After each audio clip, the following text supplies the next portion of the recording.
Hello दोस्तों, नमस्कार, जय हिंद। मैं अरविंद सिसोदिया एक बार पुनः आप सभी का हार्दिक स्वागत करता हूं सत्य का तो डिफेंस एकेडमी के ऑनलाइन प्लेटफॉर्म पर।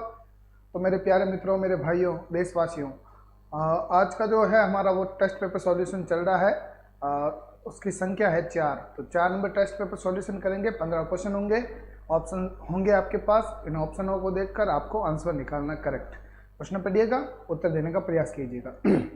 उन सभी से पहले दोस्तों, लाइव क्लास को ज्वाइन करें, शेयर करें, कमेंट करें। कमेंट बॉक्स में जय हिंद अवश्य रूप से लिखें, ये लिखना ना भूलें। आ जाइए देखते हैं पहले प्रश्न को, किस प्रकार से प्रश्न को पूछा गया है, किस प्रकार से हमें इसे टैकल करना है। चलिए, पहला प्रश्न कहा गया है कि निम्नलिखित में से कौन कभी भारत का वित्त मंत्री नहीं रहा। ठीक है, अब देखिए, इनमें से आपको कुछ मिलेंगे। देखो, कुछ मुख्यमंत्री मिलेंगे, कुछ वित्त मंत्री मिलेंगे और कुछ मिलेंगे आपको प्रधानमंत्री। परंतु कुछ जो प्रधानमंत्री बने वो पहले वित्त मंत्री रह चुके हैं, उसके बाद प्रधानमंत्री बने हैं, और कुछ 2-2 बार वित्त मंत्री बने हैं।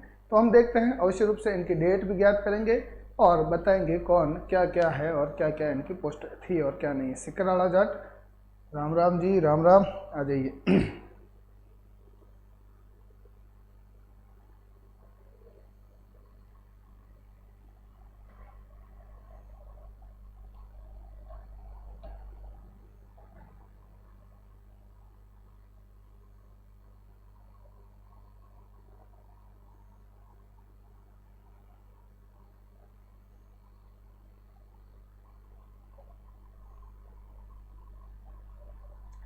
आ जाइए दोस्तों, आरू चौधरी और सौरभ नेगी।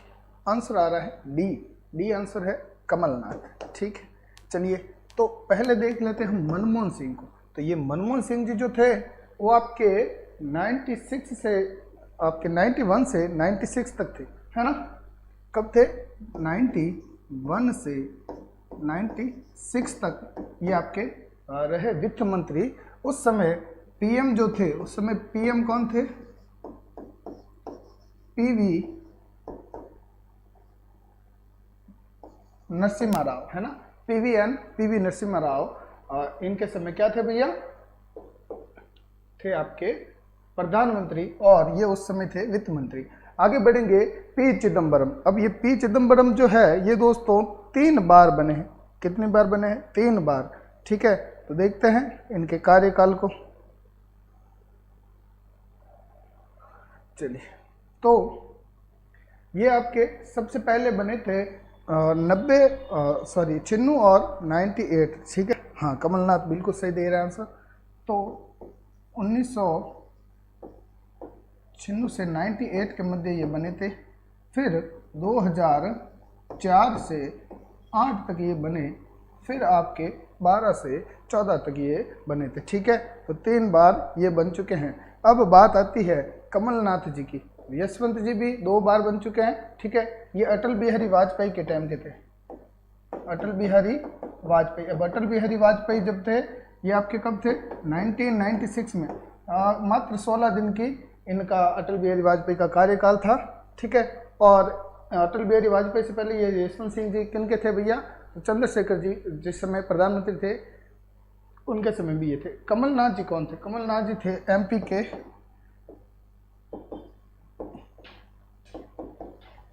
पूर्व सीएम। ठीक है, एमपी के पूर्व मुख्यमंत्री थे और सड़क परिवहन विभाग के ये क्या थे भैया? केंद्रीय मंत्री थे। जिस प्रकार से नितिन गडकरी है वर्तमान में, तो ये पूर्व केंद्रीय सड़क मंत्री थे। ठीक है, चलिए, तो हमारा करेक्ट आंसर क्या हो जाएगा? कमलनाथ। ठीक है, ये आपके वित्त मंत्री कभी नहीं रहे, सड़क मंत्री रहे हैं और मुख्यमंत्री रहे हैं एमपी के। अगला सवाल देखिए, दूसरा। ऑस्कर पुरस्कार किस क्षेत्र के योगदान में, क्या लिखा है? ऑस्कर पुरस्कार किस क्षेत्र में योगदान के लिए दिए जाते हैं? ठीक है, तो आप आराम से पढ़ सकते हैं। देखिए, सिनेमा, चित्रकला, शिक्षा या संस्कृति। 4 ऑप्शन है आपके पास से, और सिंपल सा सवाल है कि ऑस्कर कब दिया जाता है, किस में उत्कृष्ट कार्य करेंगे तब ऑस्कर मिलेगा। और आप पढ़ते भी हैं कि इस फिल्म को ऑस्कर मिला, उसको मिला, ये मिला, वो मिला। ठीक है,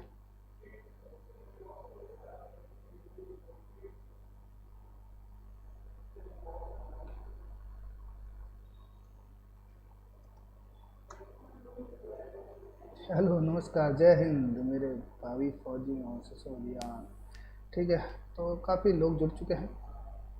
धर्मेंद्र सिसोदिया, सोहन सिंह चौहान, सिकराला जाट, किशन सिंह, आरू चौधरी, MS चौधरी, चौहटन, सौरभ नेगी। आंसर सभी का ए आ रहा है इसमें, और ए बिल्कुल करेक्ट है, कोई समस्या नहीं। ठीक है, तो ए क्या है? ए है आपके सिनेमा। सिनेमा हॉल नहीं है ना, सिनेमा के क्षेत्र में, यानी कि फिल्म जगत के क्षेत्र में दोस्तों आपके क्या दिया जाता है? ऑस्कर। कौन सा पुरस्कार? ऑस्कर पुरस्कार फिल्मों के क्षेत्र में दिया जाता है। जो सबसे बेस्ट फिल्म होती है उसे ऑस्कर मिलता है। ठीक है, इंटरनेशनल लेवल का पुरस्कार है। आगे बढ़िए। इंडिया गेट किस शहर में स्थित है? हाँ चलिए इसका बताइए, इंडिया गेट किस शहर में स्थित है और गेटवे ऑफ इंडिया किस शहर में, ये आपको बताना है। ठीक है, जल्दी से बता दीजिए, चेन्नई या कलकत्ता, दिल्ली या मुंबई। जल्दी से कमेंट कीजिए, इंडिया गेट जो है वो कहाँ पर है, उत्तर बताना आपको जल्दी से। देखते हैं आपका आंसर। दिल्ली आंसर आ गया। ठीक है, चलिए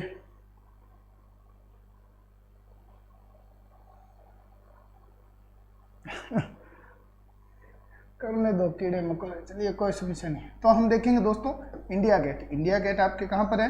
तो इंडिया गेट हो जाएगा आपके दिल्ली में। ठीक है, तो ये हमारा करेक्ट आंसर आ गया। अब दिल्ली में कहाँ पर है? तो राजपथ। ठीक है, दिल्ली में कहाँ पर है? राजपथ में। बम्बई में क्या है भैया? बम्बई में है आपके गेटवे ऑफ इंडिया। तो यहाँ पर कंफ्यूज मत होना, इंडिया गेट और गेटवे ऑफ इंडिया दोनों भारत में ही है, और बम्बई में गेटवे ऑफ इंडिया है।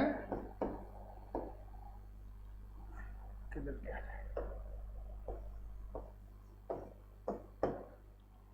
और आपके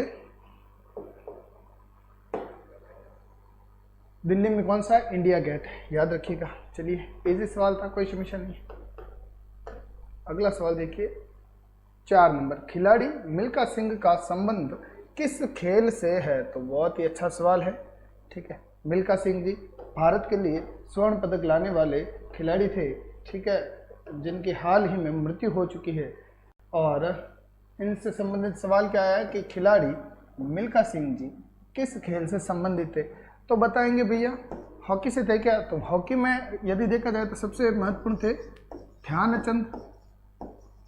ठीक है, ध्यानचंद। क्रिकेट में देखेंगे तो सचिन तेंदुलकर से पहले आएंगे कपिल देव। कपिल देव। कारण ये है कि पहले इंडिया को पहला जो वर्ल्ड कप दिलाया था वो किसने दिलाया था? आपके कपिल देव ने दिलाया था, और किसी ने नहीं दिलाया था। एथलेटिक्स। ठीक है, सी आंसर आ रहा सभी का, दौड़ यानी कि रनिंग। ठीक है, आगे बढ़ेंगे। तो दौड़ तो आपके मिल्खा सिंह से संबंधित है, ये मिल्खा सिंह। ठीक है, आगे बढ़ेंगे। बिलियर्ड्स। बिलियर्ड्स कैसा गेम होता है? बिलियर्ड्स जिसे हम पुल भी कहते हैं, जिसे हम पुल भी कहते हैं। अब जैसे देखिए, ये एक चौकोर पड़ी है टेबल, उस पर बोलें पड़ी रहेगी, और फिर ये ऐसा हाथ में एक लंबो वे तड़ो, उन तड़ो इन बोल्ड आ बोल अट पड़ी है, इन बोल्ड में टेकी आ बोल ही जाए सीधी सीधी अट जान माए बढ़ गई। ठीक है, आ बोल नहीं जावे, अट जगह बोला पड़ी रहे वे जान माए बढ़ गई, और वह बिलियर्ड्स। ठीक है, तो बिलियर्ड्स गेम से संबंधित। ठीक है, अविनाश।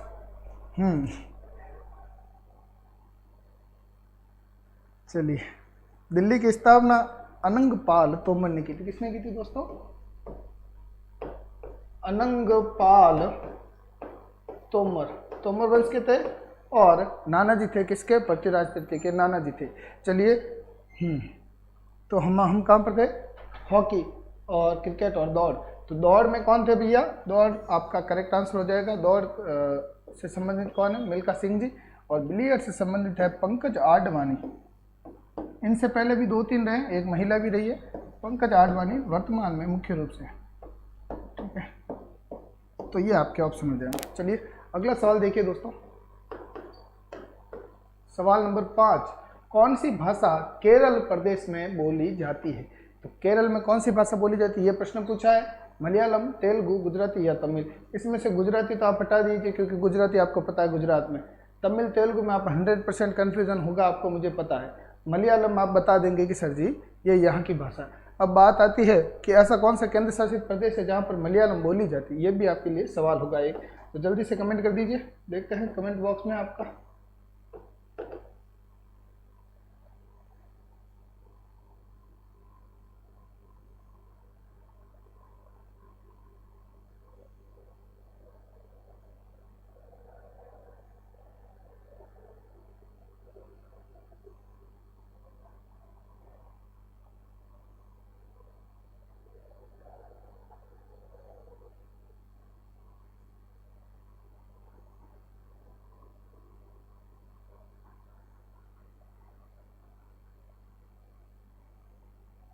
ठीक है, मलयालम, लक्षद्वीप के सिकराला जाट, वेरी गुड, बिल्कुल करेक्ट आंसर, क्योंकि लक्षद्वीप आपके केरल के समीप ही पड़ता है, पास में ही है।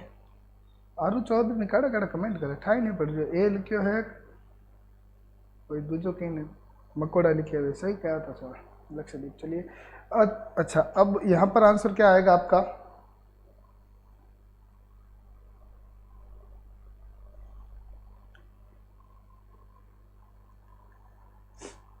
तो देखेंगे हम आंसर इसका।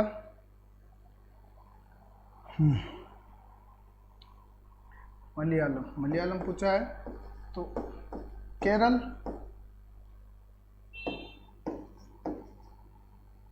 लक्षद्वीप, ठीक है, और आपके पुडुचेरी, पुडुचेरी, पुडुचेरी में तमिल और मलयालम दोनों बोली जाती है। तेलुगु, तेलुगु बोली जाती है आंध्रा और तेलंगाना में, ये आधिकारिक भाषा है वहाँ की, ठीक है। आगे बढ़ेंगे, गुजराती, गुजरात और दमन दीव, ठीक है, गुजरात तथा दमन दीव।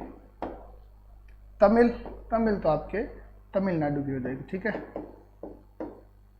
तो ये आपकी सारी भाषाएं होगी, इसमें से हमारा करेक्ट आंसर कौन सा होगा कि मलयालम भाषा आपके कहाँ पर बोली जाती है? केरल में। चलिए अगला सवाल देखते हैं जल्दी से।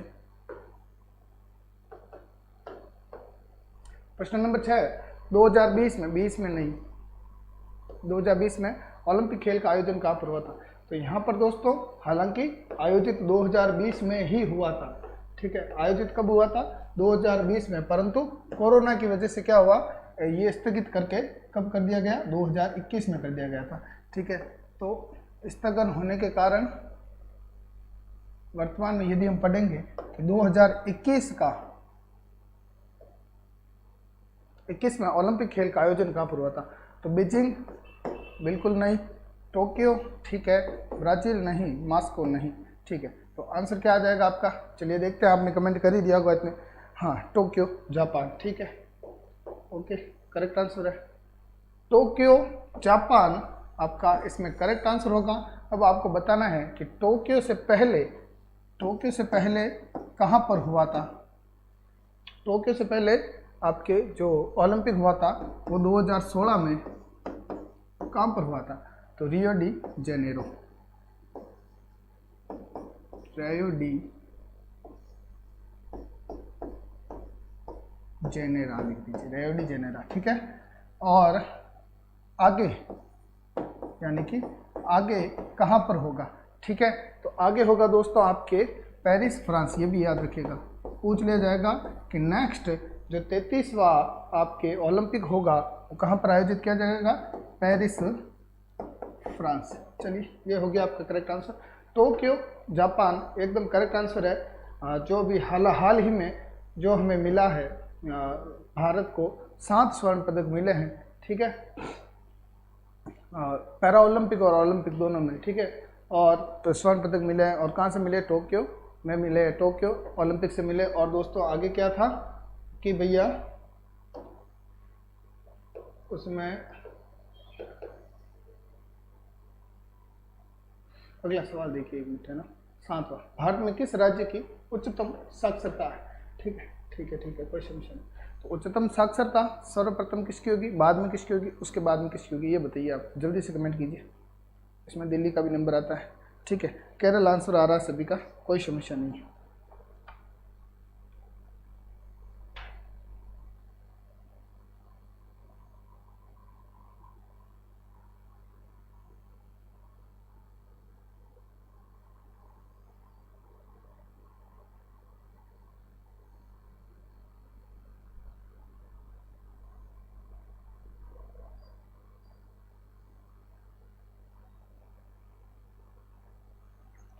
चलिए आरू चौधरी की भाषा मलिक, हाँ केरल और राजस्थान में कोटा, वेरी गुड। चलिए, तो साक्षरता दर में भारत में सबसे अग्रणी राज्य तो केरल है। सबसे साक्षर लोग कहाँ पर मिलेंगे, केरल में मिलेंगे। और भारत का पहला साक्षर पूर्णतः साक्षर गांव वो भी केरल का ही, ठीक है, एर्नाकुलम। ठीक है, याद रखिएगा। चलिए अगला सवाल है 8वां, अंतरिक्ष में जाने वाले प्रथम भारतीय का नाम बताइए। ठीक है, तो विंग कमांडर आगे डैश डैश डैश, नाम बता दीजिए जल्दी से, ऑप्शन आप सभी के सामने है। ठीक है, तो wing commander dash dash dash कौन से थे जो आपके अंतरिक्ष में जाने वाले थे। आपको बता दूं कि ये जो इनका जन्म है वो आपके हुआ था,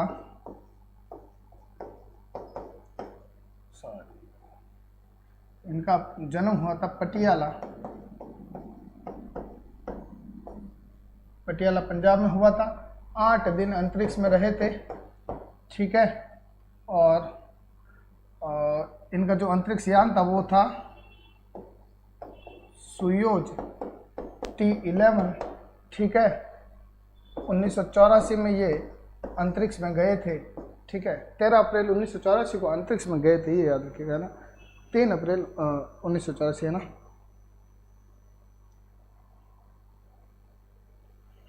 1940 सुयोज। ठीक है, 3 अप्रैल 3 अप्रैल 13 जनवरी 1949 को इनका जन्म हुआ था। क्या हुआ था भैया, तो आपके ये हो जाएगा जन्म, ये जन्म हो जाएगा। जन्म 13 जनवरी 1949 को हुआ था। 3 अप्रैल 1984 को कहाँ गए थे, अंतरिक्ष में, अंतरिक्ष में गए थे। ठीक है, पटियाला पंजाब में इनका जन्म हुआ था। 8 दिन तक ये अंतरिक्ष में रहे थे। सुयोज T11, ये इनके साथ 2 और अंतरिक्ष यात्री थे, बाहर के थे, विदेशी थे। सुयोज T11 अंतरिक्ष यान था। क्या था, अंतरिक्ष यान। ओके, ये हो गया करेक्ट आंसर। क्या हो जाएगा हमारा आंसर, हो जाएगा जो आप सभी ने बता ही दिया होगा, राकेश शर्मा। स्क्वाड्रन लीडर राकेश शर्मा, यानी कि विंग कमांडर राकेश शर्मा जी आपके कहाँ गए थे भैया, भारत के पहले व्यक्ति थे जो आपके अंतरिक्ष में गए थे। अगला सवाल देखिए, भारत के गृह मंत्री का नाम क्या है। वर्तमान में भारत के गृह मंत्री पूछा है, और वर्तमान में ना भी पूछे तो भी आपके सामने ऑप्शन से आप निकाल सकते हैं वर्तमान का है या पूर्व का है। ठीक है, तो आंसर कमेंट कीजिए कि भारत के गृह मंत्री कौन है, यानी कि होम मिनिस्टर कौन है। चलिए आ जाइए,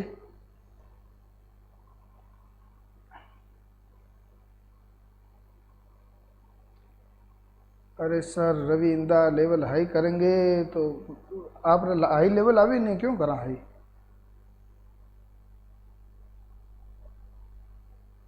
सभी का आंसर ये था, वेरी गुड बिल्कुल करेक्ट आंसर। 1984 भी आप सभी ने लगभग सही दिया।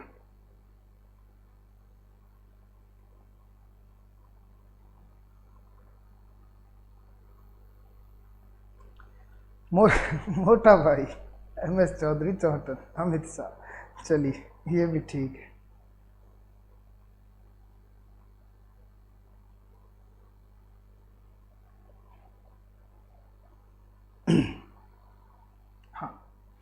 आ जाइए आंसर देखते हैं। राजनाथ सिंह से संबंधित क्या आएगा। राजनाथ सिंह आपके डिफेंस मिनिस्टर है, यानी कि रक्षा मंत्री है राजनाथ सिंह जी वर्तमान में भी। अमित शाह कौन है भैया, होम मिनिस्टर यानी कि गृह मंत्री है, गृह मंत्री। अरुण जेटली जी, स्वर्गीय अरुण जेटली जी, स्वर्गीय अरुण जेटली जी ये थे आपके पूर्व वित्त मंत्री, है ना, पूर्व वित्त मंत्री। वर्तमान में वित्त मंत्री कौन है? तो निर्मला सीतारमण। ठीक है, नरेंद्र मोदी जी आपके हैं प्रधान मंत्री। ठीक है, वर्तमान के लिख देते हैं, वर्तमान वित्त मंत्री।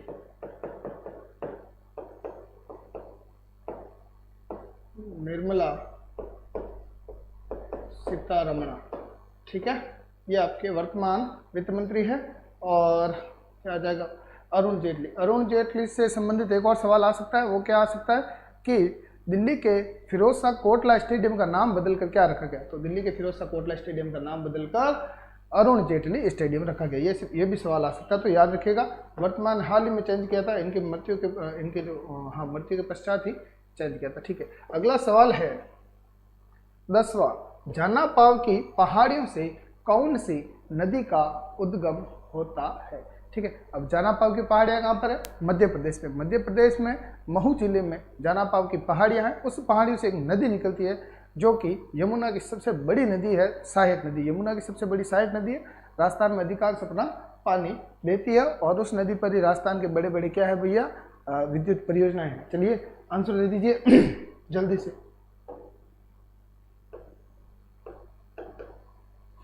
देखते हैं आपका कमेंट।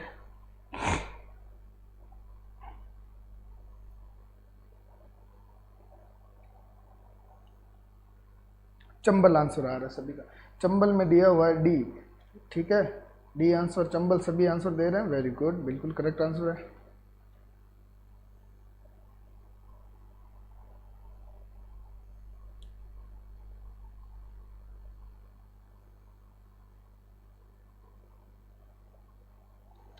आ जाइए, तो देखते हैं सोन नदी। सोन नदी कहाँ की है भैया? सोन नदी का उद्गम स्थल है अमरकंटक। अमरकंटक की पहाड़ियों से सोन नदी का उद्गम स्थल है। और नर्मदा भी आपके यहीं से निकलती है। कौन निकलती है? नर्मदा भी आपके यहीं से निकलती है। अगला है आपके महानदी। महानदी आपके सिहावा पहाड़ी। ठीक है, सिहावा पहाड़ी, धमतरी जिला। ठीक है, रायपुर के पास, CH छत्तीसगढ़। CG लिख देता हूँ, CH तो चंडीगढ़ हो जाएगा, और CHG लिख देता हूँ, छत्तीसगढ़। ठीक है, गोदावरी पश्चिमी घाट के त्र्यंबक पहाड़ी से। ठीक है, अब आ जाएगा चंबल। ये आपका करेक्ट आंसर है। चंबल जानापाव की पहाड़ियों से मध्य प्रदेश से निकलती है, और पुराना नाम या प्राचीन नाम, पुराना पुराना नाम भी पूछा जाता है इसका। पुराना नाम हो जाएगा आपके चर्मणवती। चर्मणवती इसका पुराना नाम था। चलिए आगे बढ़ते हैं, अगले सवाल की ओर देखते हैं। अगला प्रश्न क्या होगा हमारे लिए?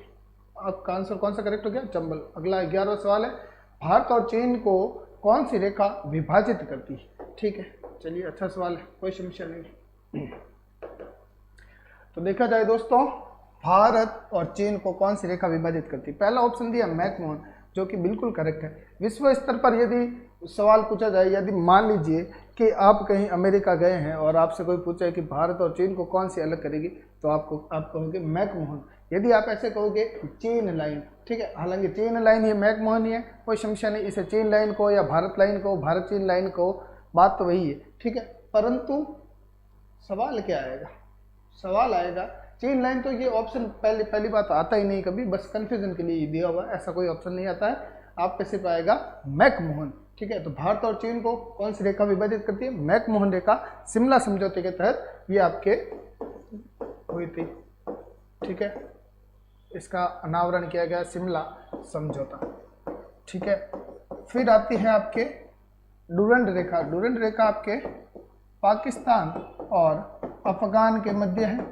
ठीक है, और पहले की पूछी जाए कि डूरंड रेखा स्वतंत्रता से पहले किन दो देशों के मध्य थी, तो भारत और अफगानिस्तान के मध्य थी। स्वतंत्रता से पहले भारत और अफगानिस्तान के मध्य कौन सी रेखा थी, डूरंड रेखा थी। वर्तमान में देखा जाए तो पाकिस्तान और अफगानिस्तान के मध्य 17वीं पैरेलल, ठीक है, 17वीं समांतर रेखा जो कहाँ पर है, वो किसको पृथक करती है, तो उत्तरी वियतनाम और दक्षिणी वियतनाम, उत्तरी वियतनाम तथा दक्षिण वियतनाम। चलिए देखते हैं आपका आंसर क्या है सभी का।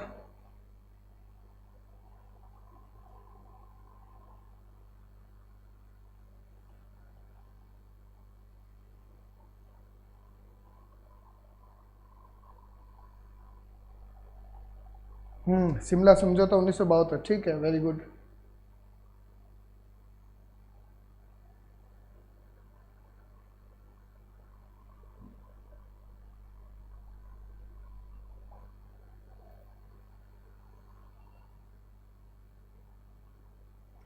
चलिए अगला सवाल देखते हैं जल्दी से।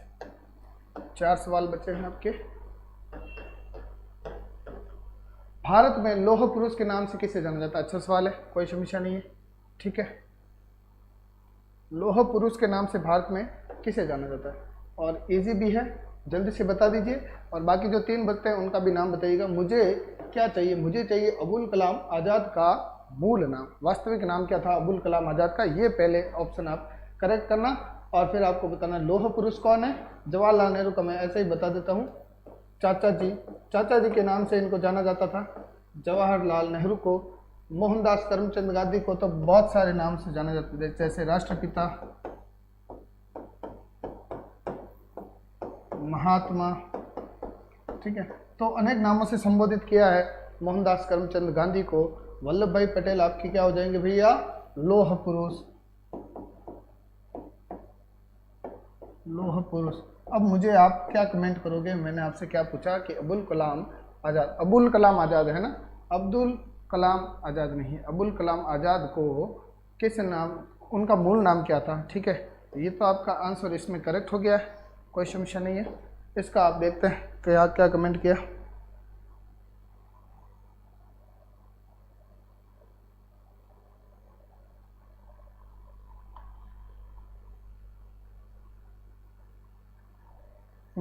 हाँ, नंगा फकीर, ठीक है। एस पटेल, क्या आप आंसर अभी तक आया नहीं किसी का?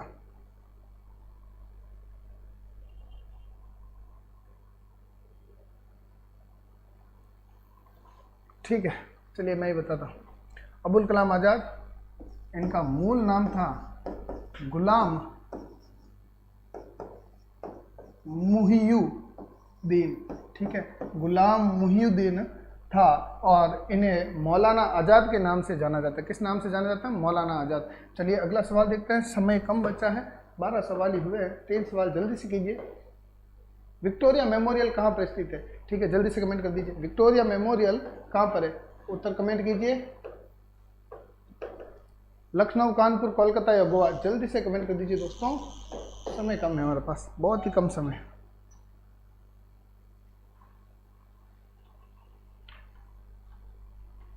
अरे मिसाइल मैन वो एपीजे अब्दुल कलाम थे, और ये जो आप आंसर दे रहे हो, मैंने आपसे पूछा अबुल कलाम आज़ाद, ये थे आपके क्या कहते हैं अपने कांग्रेस के अधिवेशन के अध्यक्ष रह चुके हैं, इनके साथ साथ रह चुके हैं, ठीक है। चलिए कोलकाता आ रहा है सभी का आंसर, वेरी गुड, कलकत्ता बिल्कुल सही है।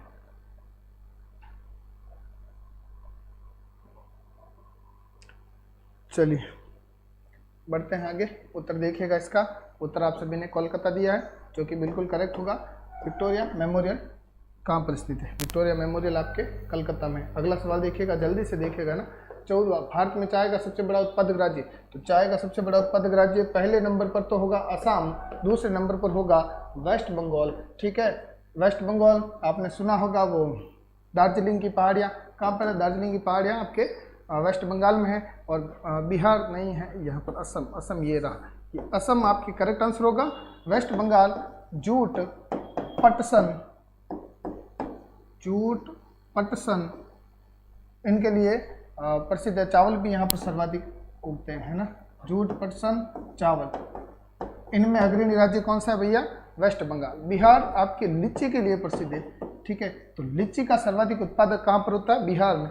ओडिशा, ओडिशा का जल्दी से कमेंट कीजिए। ओडिशा आपके होगा बैंगन, है ना। बैंगन सब्जियों के लिए सर्वाधिक उत्पादक राज्य ओडिशा। बैंगन के लिए, बैंगन सर्वाधिक कहाँ पर उगते हैं? तो भैया ओडिशा में, ठीक है, उत्पादन। लास्ट सवाल देखिए जल्दी से, कश्मीर घाटी का मुख्य शहर, ठीक है। तो हमें कुछ ऐसा बताना है। प्रश्न क्या पूछ रहा है? प्रश्न पूछ रहा है पर्वतीय पर्यटन क्षेत्र, है ना। क्या पूछ रहा है? पर्वतीय पर्यटन क्षेत्र। पर्वतीय पर्यटन क्षेत्र जैसे माउंट आबू देखा होगा आपने। माउंट आबू क्या है? एक पर्वत पर घूमने की जगह है। पर्वतीय क्षेत्र, वहाँ पर रुकते हैं, खाते हैं, पीते हैं, घूमते हैं, तो वो पर्यटन क्षेत्र हो गया। तो यहाँ पर पूछा है कि कश्मीर घाटी का मुख्य शहर, तो मुख्य शहर हो जाएगा आपके श्रीनगर। श्रीनगर कहाँ पर है भैया? तो J&K, ठीक है। पठानकोट, पठानकोट आपके पंजाब में है, ठीक है, कोई समस्या नहीं है। कुपवाड़ा, कुपवाड़ा भी आपके J&K में ही है, और इनमें से कोई नहीं का तो कोई मतलब ही नहीं है।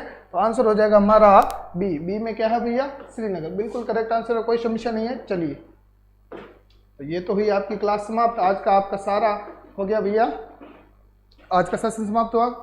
कल पुनः इसी समय आपसे मुलाकात करेंगे, तब तक के लिए धन्यवाद। जय हिंद और जय भारत।